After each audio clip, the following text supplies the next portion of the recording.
This is recording on postpartum.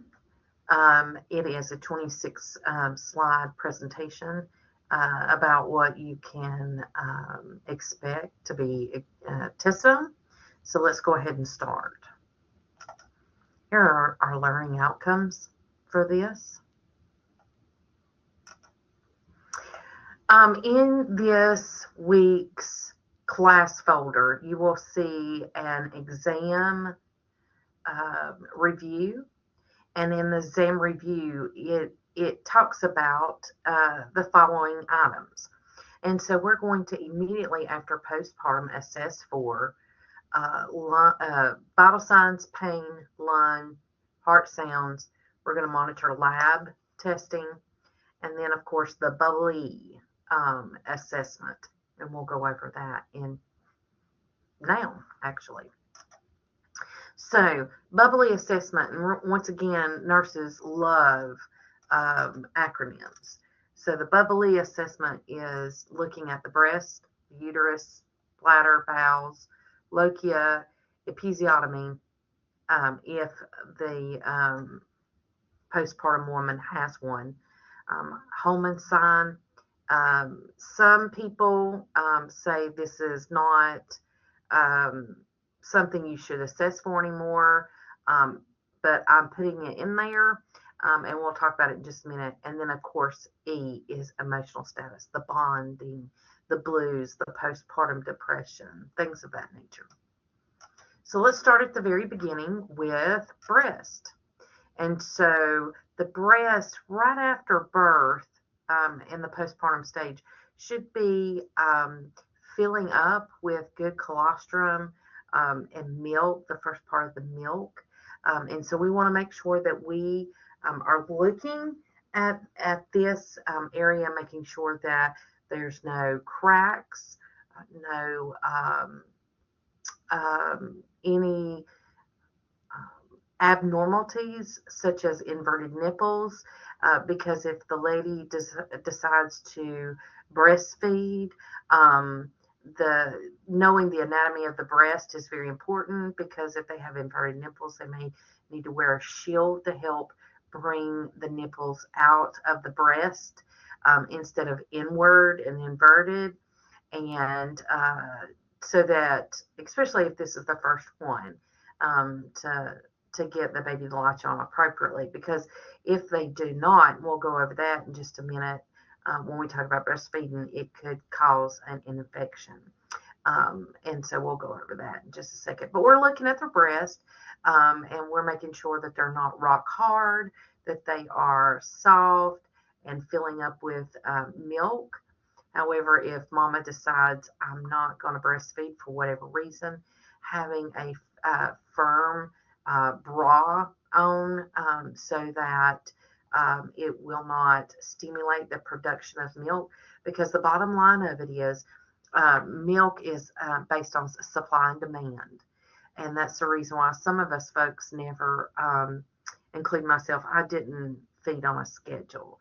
I let my baby boy nurse on demand. And that was extremely tiring for me, but I felt like that would, bring value to his nutrition. Not that I absolutely not going to throw anybody up under the bus for nursing on a schedule, because that fits their lifestyle, that fits who they are, and that's all good for them.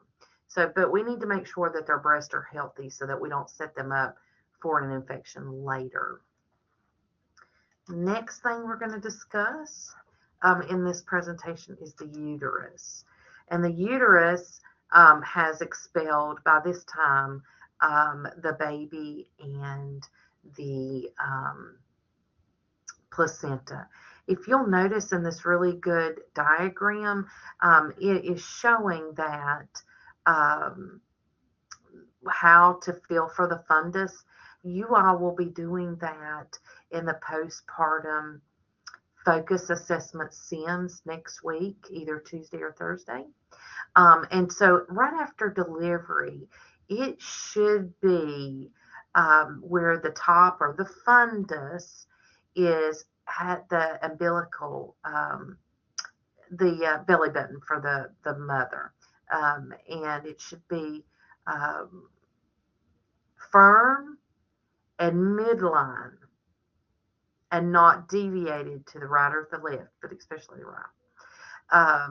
And so if the mama has had oxytocin, which oxytocin is a medication that may have been given to promote uterine contractions. However, the mom's body is already producing some pitocin, and that helps moms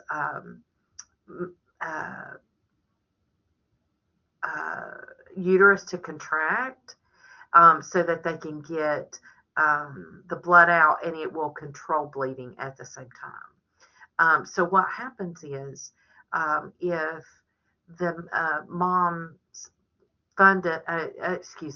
uterus becomes very boggy and soft, then we have to massage it so we can get it back to firm and doing what it needs to be done, because that will cause the mama to possibly bleed out if it's not firm and doing its job. Okay, so if there's an issue with mama's fundus where you can't get it to firm up, you may need to call the physician. And once again, we'll go over this more in depth. I'm just giving you some key notes when you're reading and studying, and how to prepare for next week's SIMS. The bladder. Let's talk about the bladder. When the bladder becomes full, the uterus will deviate to the right when it's full. So when if you can see in the picture I've got, here's a woman with a full bladder, and look like it's looking like the fundus is pushed up into to the right. So the bottom line is, when mamas have had anesthesia, or they're so exhausted, they may forget to go to the bathroom, or they don't feel up to going to the bathroom. And so the bottom line is, we need to make sure that they empty their bladder, especially if they have been, if it's, say, 8-9 hours after giving birth, and they've not emptied their bladder, they really need to get up and do that. Because if they do not do that, it will impede what the fundus needs to do as far as contract and relax to control the bleeding, and they could start hemorrhaging. And there have been folks that have been taken back to surgery because they're bleeding so much that when the physician or the obstetrician has a Foley put in their bladder so that they can do the surgery appropriately, there's like 1,000, 1.5 liters coming out, and that was it. It was the full bladder. So we need to make sure that they are emptying their bladder appropriately. Also, as you well know, that a full bladder and one not emptied on a regular basis will increase their risk for a UTI or a bladder infection. So there's two reasons, but really the main reason is the hemorrhaging part. Okay. So bowels. Bowels is going to take a hit during this time. Okay. And so we need to make sure that they're getting good, healthy nutrition. So to maintain their nutritional, what they need is 500 additional calories beyond what their pre-pregnancy diet was. And especially if they're lactating or breastfeeding, then they need about a 20 to 30% increase of vitamins and minerals. And of course, double the folic acid. And so we're going to increase the calcium and phosphorus by 40 to 50%. And of course, they need a liter or more of uncaffeinated fluid per day, especially if they're breastfeeding. This will also help with constipation and things like that. If they need to walk with postpartum, because it will help tremendously put things back in order. In the pelvic region also will promote appetite, will also promote, it will help with bowels and their emotions. This in the bottom corner, bottom right hand corner, that is a sitz bath.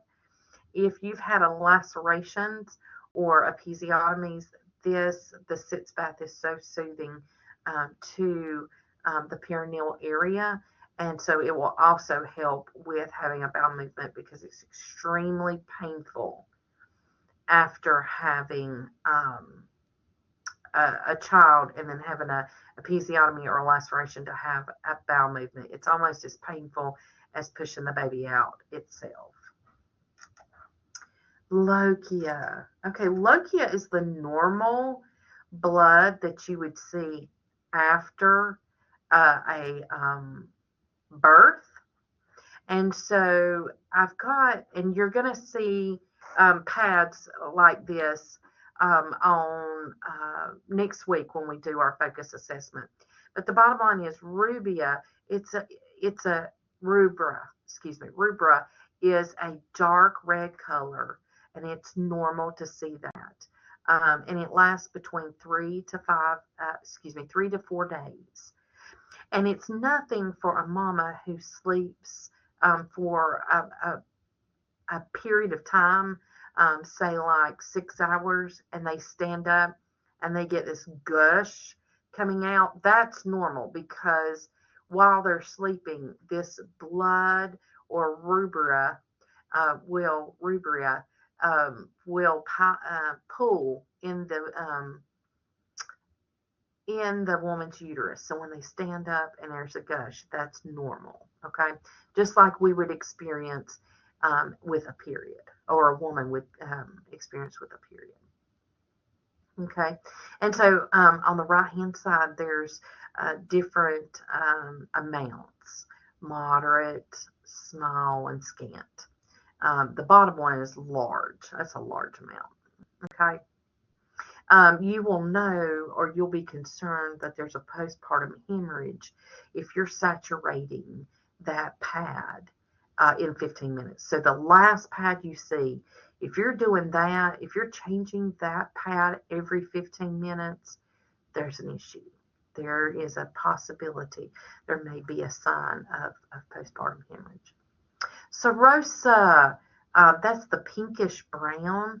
And that's 4 to 10 days. And that's just continuing to slough off the inner lining. But once again, the active bleeding has really stopped in there down. Alba is the whitish yellow product you'll see between day 10 and 28. So now let's talk about episiotomy and lacerations. So episiotomy is the cut in which the physician or nurse midwife has done to help prevent a woman to tear even worse, or to get the baby's head out, because maybe something is going on that the baby just can't get out just yet. And so when we're looking at either episiotomy and laceration are going to be assessed in the same way. It's just episiotomy is man-made, and laceration happen natural. If you look at the picture on the right, the midline incision is made down. Usually that they make that one last if possible. The mediolateral incision is the one, because what they do is they try to get it to the side, and it will not affect the rectum. The little opening at the bottom is the rectum, and believe you me, you don't want your rectum to be involved with this. So when we assess it, we're going to use the acronym REDIA. So redness, edema, ecchymosis, discharge and drainage, and then approximation. So approximation is used a lot when there's a lacerations, because that's not done with a controlled cut. And so you may have jagged edges with this laceration. Okay. But redness, we're going to look at, is it red? Is it beefy red? You're going to use the same type of assessment that you would use with your tissue integrity or your wound assessment with this. Is it red? Is it hot to touch? Is it edema, ecchymosis? That's those bruises around there. And then discharge and drainage. And then once again, I went over the approximation.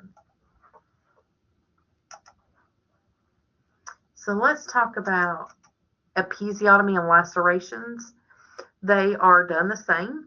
They're categorized the same. It's just one's man-made, one's natural made. Okay, so first degree laceration, the perineal area is cut or tore, either one. And so if the patient only has a first degree laceration or episiotomy, then that's wonderful. But the second degree laceration goes through the skin plus the muscle.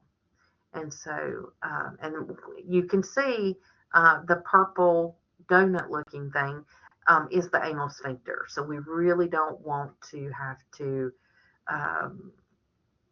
go through the rectum, because I'm telling you, with some women who have had a fourth degree laceration that goes through the perineal, the skin, perineal muscle, and through the anal sphincter, they could become incontinent of their bowels over time.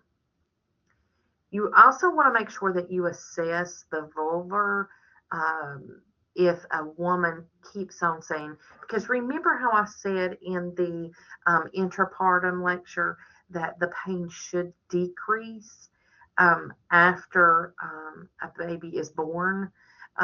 However, if the mom is saying, listen, I'm hurting a lot more in my perineal area and it's hurting, it's getting a lot more, you need to assess for a hematoma. You don't need to just say, oh, she still has pain and let me give her some pain medicine.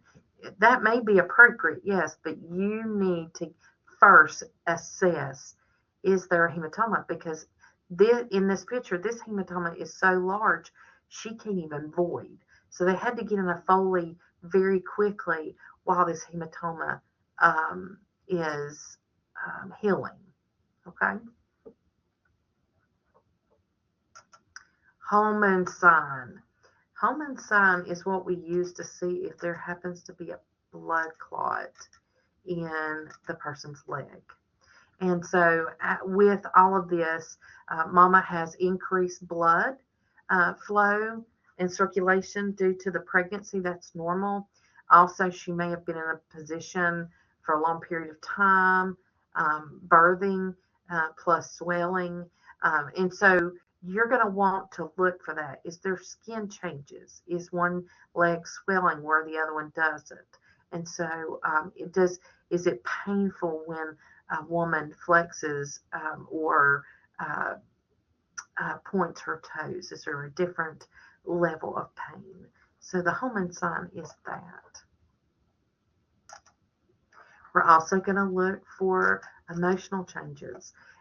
No matter what's going on, the bottom line is with the rush of having the baby, there may have been a near miss go on during the birth, which I mean, what I mean by near miss is baby could have come out not breathing. They got the baby breathing afterwards and everything is good, but there still could be that near miss. Oh my goodness, my baby stopped breathing and I could have lost him or her. And so there's a lot of things like that. Plus all the hormones mama has through her body. She's just different, okay? So you really need to know the signs and symptoms, baby blues versus postpartum depression. In your book, I believe it's on page 126, there is baby blues, postpartum depression, and even postpartum psychosis. You will want to know the difference in between those. And so it's very, very important to especially educate the lady's partner or husband, a close kin, so that they can help recognize those symptoms to get them help very quickly. But new mothers often experience conflict between feeling of joy and emotional letdown for the first few weeks of birth. First few weeks, first few days to weeks, and that's called postpartum blues or baby blues. The woman may feel let down overall. She can't find pleasure in life, and those symptoms are self-limited. So once the true postpartum period is kind of over, so to speak, and they're finding a new normal, plus they're not as sleep deprived, those things should be going away, and they're normal, but they're temporary. And so then you should know the difference. Don't look at this picture, just I put it up so that you can see all the changes and everything, but look at your book at page, like I said, 126, I believe is the page number. So postpartum care is going to be very serious because especially if mama has a C-section, we're going to make sure that there's not a high or persistent fever, there's no trouble breathing, no abnormal drainage in the incision site, no excessive vaginal bleeding, and no severe pain, because we need to make sure that that's not going on. So let's talk about discharge teaching, because folks are being discharged a lot earlier than normal. Okay, so here, this is not your book, but I found this through a health promotion for women page. And so this is really good because once again, us nurses, we love the acronym. So post birth. And like I said, this is not in your reading, the post birth acronym, but I thought it may be a great study tool to help you. So when you're calling, what we say to the family, this is when you call 911. What we mean when we say that is this is what could kill you. And that's the reason why you need to call 911. So post, pain in chest, that could be anything from mastitis to heart attack because there's been a clot. Obstruction of breathing or short of breath, that's also clot. Seizures, the mama could have had help or eclampsia, and sometimes folks will have seizures days after the birth. And then, of course, thoughts of hurting yourself or your baby, that is postpartum psychosis. And so that is 911. So what is something that needs to be addressed but can wait, and you can call your healthcare provider? Bleeding or soaking through 1 pad per hour or clots the size of bigger eggs. Incisions that are not healing, red or swelling leg that is painful to touch or warm to touch, and a temperature of 100.4 or higher, a headache that does not get better after taking medicine, or vision changes. And we all know that is either infections, it could be a part of the preeclampsia, eclampsia, and HELP issues. However, it is still major. So the bottom line is, if like it says, call your healthcare provider if you have anything with the birth acronym. But if they cannot be reached, then you go to the ER. Okay, so it's not that they can wait on it. They need to seek help. So let's talk about breastfeeding. So if you are breastfeeding in the hospital, and you're bringing the baby to mom, of course you're going to look at their ID bracelets first. So then, once the ID bracelets match up, then you're going to want to get mom in a really good, comfortable position. Because once mom is in a comfortable position, then it's going to be easier for her to relax and nurse. Now, remember, mama could have a 4th degree episiotomy or a laceration. So think about that, and think about the position she may be better in. Of course, the traditional is cradle hold, and you support the baby's arms. You support the baby with the arms on the same side as the breast. Okay.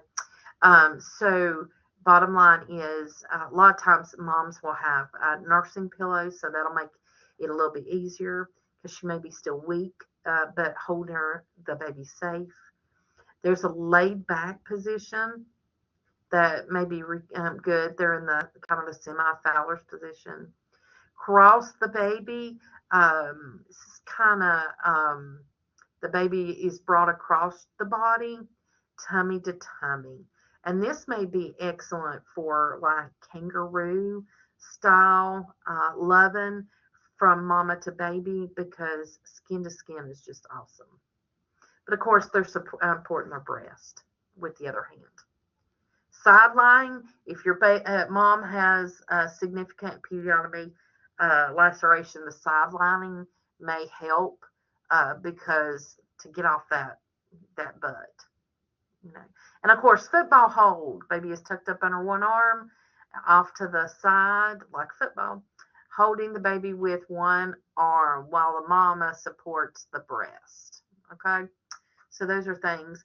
Advantages of breastfeeding: their immune system. Your baby gets mama's immunities. It helps with bonding. Economically, it's great because you're not having to afford bottles and formulas. But the bottom line of it is, we've got to do what is best for mama and baby. And I've said this time and time again. I have nursed one baby, but I have 4 babies, and I'm, sometimes they don't like me, but I'm as bonded with them as if I were to breastfeed. Would I have loved to have breastfed all of them? Yeah, but it just wasn't the right thing for me to do. So there's also in your book the phases of milk production. You'll want to look at that. And so evaluating intake. I had a coworker one time that she suffered from not just the everyday OCD that we talk about, but like the Howie Mandel kind of OCD. And she just could not breastfeed because she had to know what was going into her baby. And that's there's nothing wrong with that, even if she didn't have significant OCD. So she chose to allow formula to be given to baby.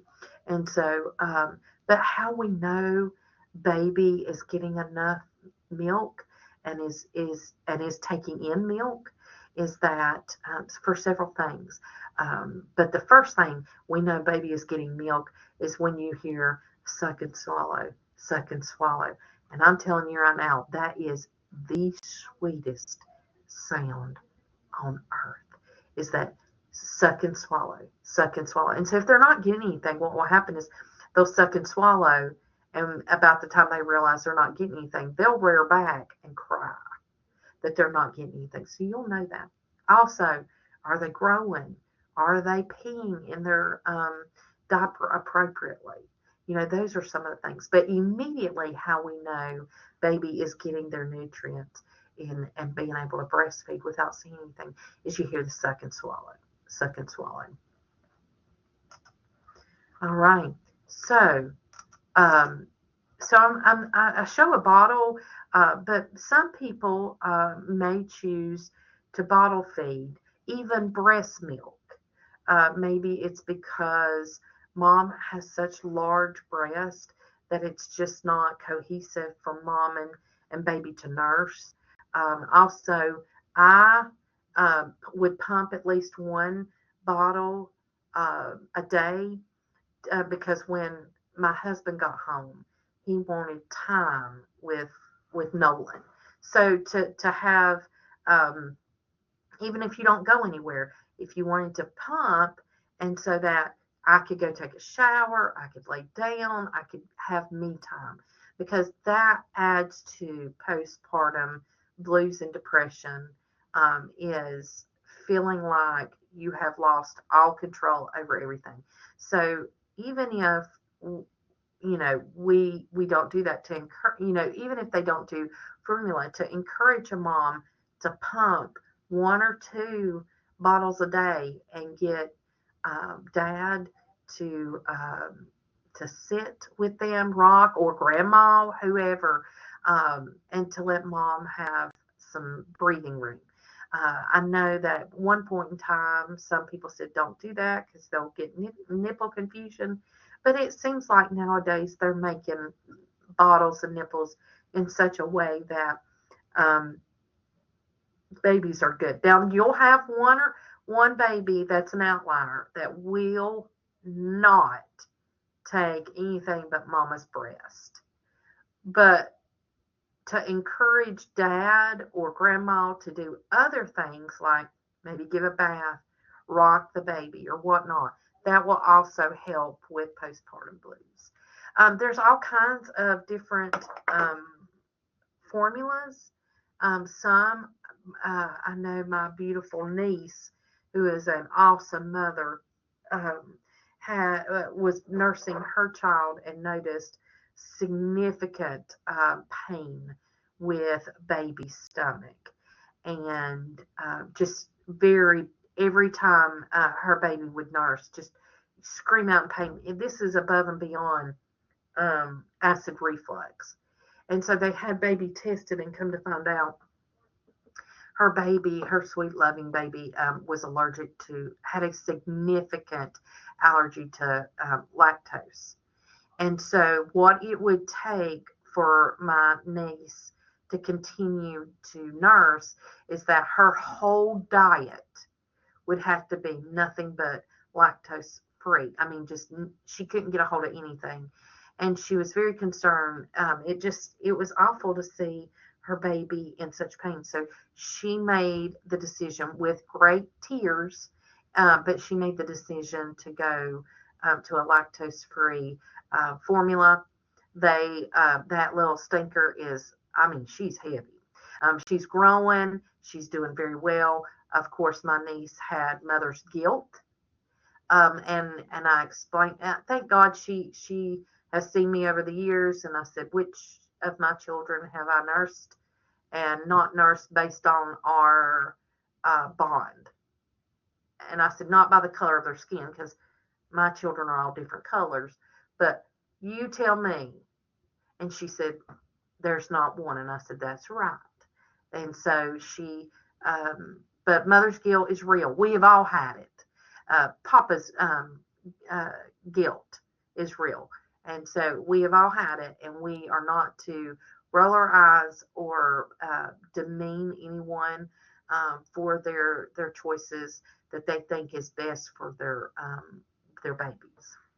So even if mama was to only breastfeed while in the hospital, that is awesome for baby's immune system. However, it may not be good for her because then she's got to dry up her milk. So encouraging mama to do as much or as she possibly can. Breastfeeding will still be good. So let's talk about some postpartum complications. So mastitis, upper respiratory infection, urinary tract infection, thrombophlebitis, hematoma, abscess, endometritis, perineal cellulitis. Let's go over those real quickly. Those are that's a mouthful, right? Okay, so here's how we treat mastitis. So mastitis could be from several different reasons. There could be cracks in the breast, and babies' bacteria that's in their mouth may cause bacteria to go in those cracks and cause mastitis, so infection in the breast. Okay, this is huge. The best thing that we can do to support mama is to get her a good supportive bra, and limit the movement of painful breast. Does that make sense? Because these breasts are very, very painful.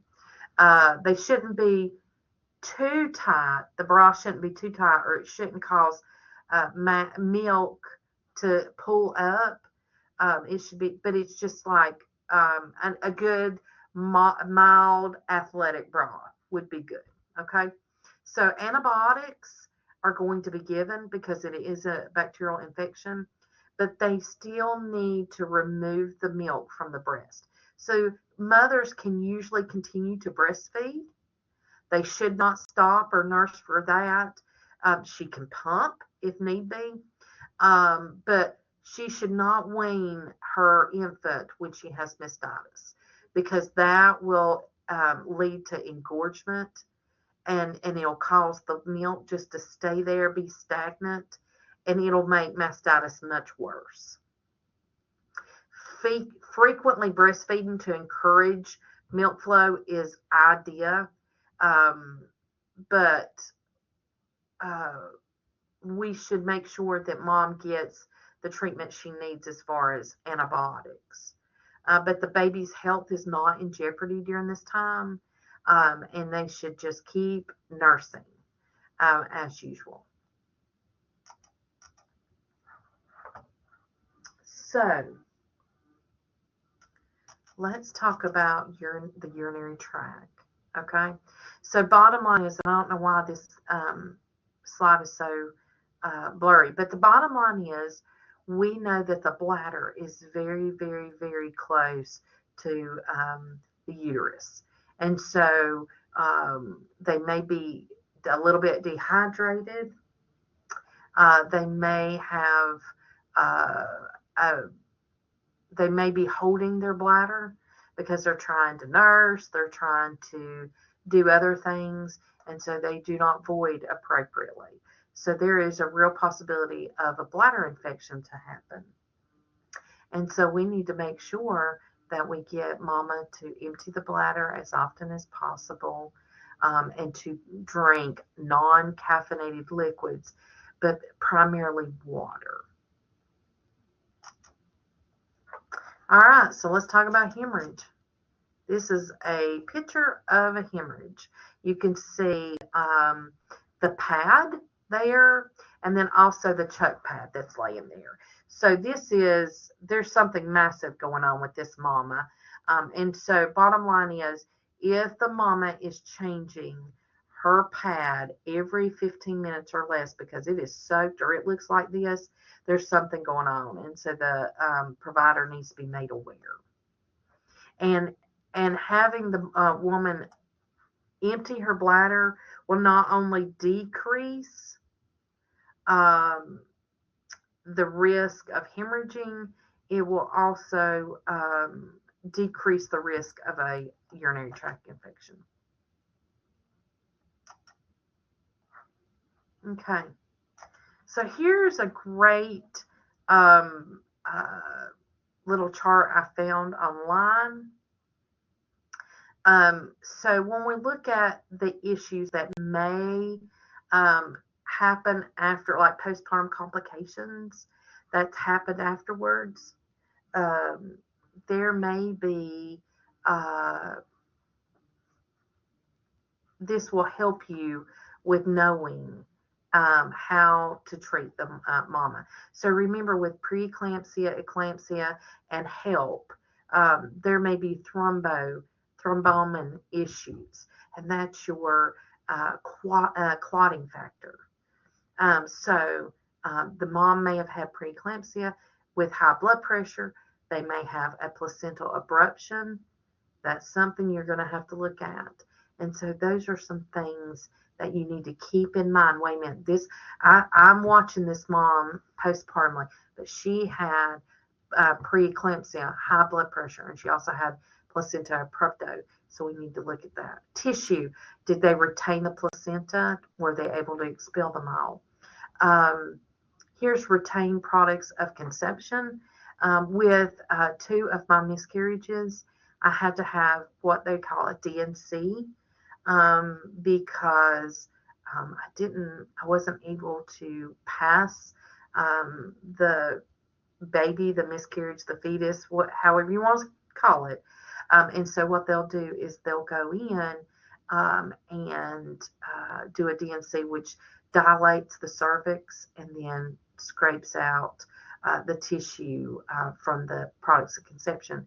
I often wondered if I did the right thing until a few years ago. There was a young lady I knew that died very suddenly, and when I asked my friend, I know she didn't die of an overdose or anything like that. What happened?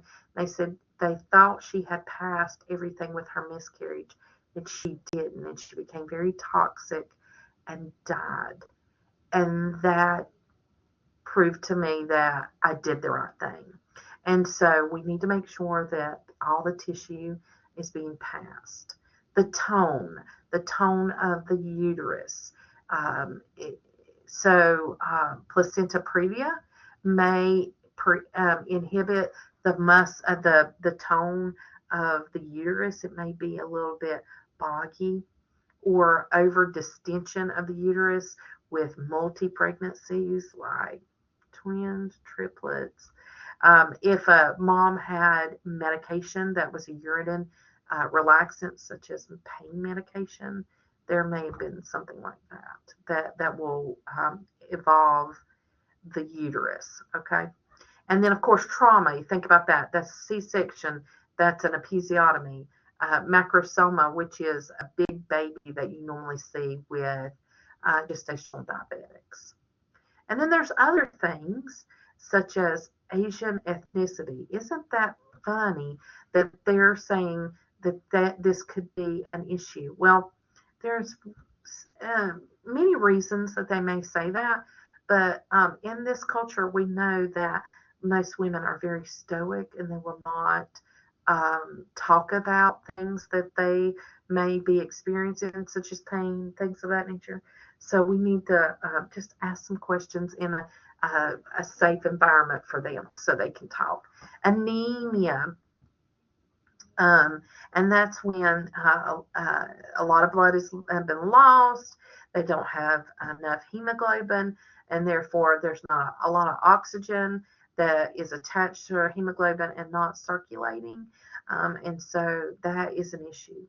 Also, induction. So if a mom had Pitocin or PID or whatever you want to call it, started to go ahead and induce labor, that can cause some issues. And so it's very helpful to know if they've had that. Morbidly obese patients will have issues, maybe having blood clots because they may be more immobile than others. Age and the amount of time that they were in labor also has a bearing on anything going wrong in postpartum. We talked about hematoma. I really want to emphasize this. This was a better view, but once again, the bottom line is if a woman is complaining of increased pain in her perineal area, you need to assess. If they're complaining of increased pain at the C-section incision site, you need to assess ASAP. All right, the next slide. You feel free, if need be, to leave and not listen to this. I am not going to educate, I'm not going to, there are not going to be any questions on the exam about this, but I do want to go over this next slide, and it is on perinatal loss. Okay. And I'm going to attempt to do this without crying. Let's see if this will be my first year. So if this is something you do not feel like is in your best interest to listen to, because it may bring back some feelings that you don't want to dive into at this point in time, feel free to leave the recording now. All right, prenatal loss. And this was a picture that I felt really exemplified good grief and good healing, and including everyone to participate in this moment. This little fella is in his arms of his daddy with his mama looking in on him. And then we have what appears to be grandparents and siblings of the parents staying beside them. This is not easy. So let's talk about what is a prenatal loss. Well, it is any fetal mortality or a fatal demise with the fetus. And so it can occur at any time during the pregnancy. Usually first trimester miscarriages are not ones that you would be hospitalized for. Can be if there's some complications, but usually not. And so it could be a silent birth in that baby never took their first breath. It could be baby was born before the date of viability. And so there are some real things why prenatal death had occurred. The bottom line is I have been involved with more than I'd like to say, both as a floor nurse at Caldwell UNC and as a hospice nurse. A lot of times we would, when a provider knew, or midwife, nurse midwife, or an OBGYN would know for sure mom was coming in to deliver a baby that would not make it. They would have a lot of times the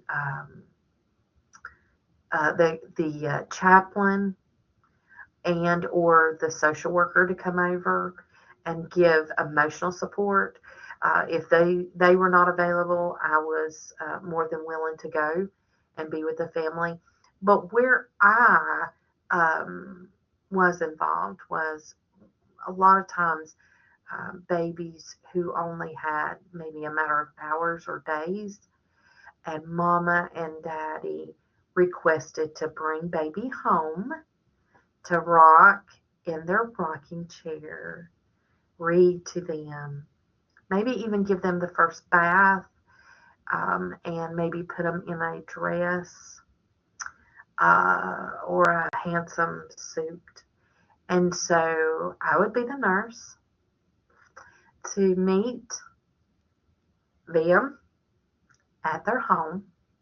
We would cut locks of hair. We would do handprints, fingerprints, footprints into plaster of Paris. If they had a photographer they would want, we would take pictures of them as they would like it. I do have tears in my eyes right now. It is not because I am extremely sad. I am extremely blessed to have been picked to be at the bedside of these incredible people that lost something really great on this side of heaven. But I am extremely thankful that I was able to rise up and go to folks' home because, they may have left the hospital a little bit too early. And so mama was still having pain and still having this. And even though I'm not a postpartum nurse, we were able to get home care in to help with mama and leaving, and working with the funeral home and things of that nature. So prenatal loss is something that needs to be done in our interdisciplinary teamwork, such as chaplain, social worker, but allowing parents to lead and guide you in the way that you should go to provide this most vulnerable time for them. And that is all I have. Here are my references that I use to be able to present this. And so I hope you take time to read on it. If there's any questions or concerns about this, please reach out to me. Thank you.